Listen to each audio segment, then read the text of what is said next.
Hello friends, fertility ടോക്സിലേക്ക് എല്ലാവർക്കും സ്വാഗതം. Ovulation കഴിഞ്ഞുള്ള ദിവസങ്ങളിൽ നമ്മൾ എന്തെല്ലാം ഭക്ഷണങ്ങളാണ് ഒഴിവാക്കേണ്ടത് എന്നതിനെ പറ്റിയിട്ടാണ് ഇന്നത്തെ വീഡിയോ.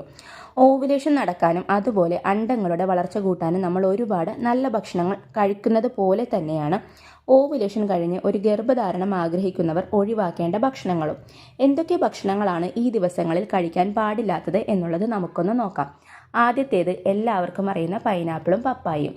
ഇത് നിങ്ങളിൽ മിസ്കാരേജ് ഉണ്ടാക്കാനുള്ള സാധ്യത കൂടുതലുള്ളത് കൊണ്ട് തന്നെ ഈ ദിവസങ്ങളിൽ ഇത് ഒഴിവാക്കുന്നതാണ് നല്ലത്.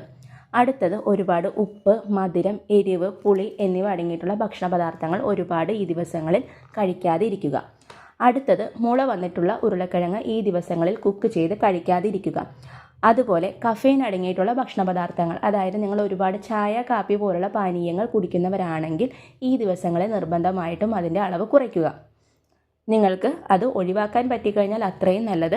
ഒട്ടും പറ്റിയില്ല എന്നുണ്ടെങ്കിൽ അതിൻ്റെ അളവിൽ ഒരു നിയന്ത്രണം കൊണ്ടുവരിക. അടുത്തത്, തിളപ്പിക്കാത്ത പാല് നിങ്ങൾ ഈ ദിവസങ്ങളിൽ കുടിക്കാൻ പാടില്ല. അതുപോലെ കുക്ക് ചെയ്യാത്ത എഗ്ഗും നിങ്ങൾ ഈ ദിവസങ്ങളിൽ കഴിക്കാനേ പാടില്ല. അതുപോലെ അജിനോമോട്ടോ അടങ്ങിയിട്ടുള്ള ഭക്ഷണ പദാർത്ഥങ്ങൾ ഈ ദിവസങ്ങളിൽ പൂർണ്ണമായിട്ടും ഒഴിവാക്കേണ്ട ഒരു ഭക്ഷ്യവസ്തുവാണ്.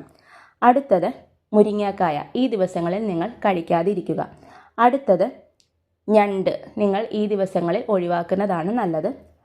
അടുത്തത്, മെർക്കുറി റിച്ച് ഫിഷസ്, അതായത് ചൂര, അതുപോലെ സ്രാവ് എന്നിവ പോലുള്ള വലിയ മത്സ്യങ്ങൾ ഈ ദിവസങ്ങളിൽ കഴിക്കാതിരിക്കുന്നതാണ് എന്തുകൊണ്ടും നല്ലത്. അതുപോലെ റെഡ് മീറ്റ്സ് ഒരുപാട് ഉപയോഗിക്കാതിരിക്കുക. അതുപോലെ ആൽക്കഹോള്, അതുപോലെ അങ്ങനെയുള്ള കാര്യങ്ങൾ, അതായത് നിങ്ങളുടെ ശരീരത്തിനെ ഹാംഫുൾ ആയിട്ട് ബാധിക്കുന്ന കാര്യങ്ങൾ ഈ ദിവസങ്ങളിൽ ചെയ്യാതിരിക്കുന്നതാണ് ഒരു ഗർഭധാരണത്തിന് എപ്പോഴും നല്ലത്. അപ്പോൾ നിങ്ങൾ നല്ല രീതിയിൽ വെള്ളം കുടിക്കുക, നല്ല ഹെൽത്തി ആയിട്ടുള്ള ഡയറ്റ് ഫോളോ ചെയ്യുക. ഇതൊക്കെ ഈ ദിവസങ്ങളിൽ നിങ്ങൾ കറക്റ്റായിട്ട് നോക്കിക്കഴിഞ്ഞാൽ നിങ്ങൾക്കൊരു ഗർഭധാരണം നടക്കാനുള്ള സാധ്യത കൂടുതലാണ്.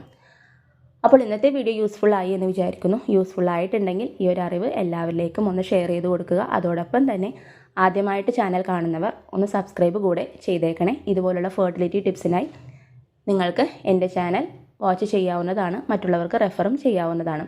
നമുക്ക് അടുത്തൊരു യൂസ്ഫുൾ വീഡിയോയിലൂടെ വീണ്ടും കാണാം. Thank you all. ബൈ.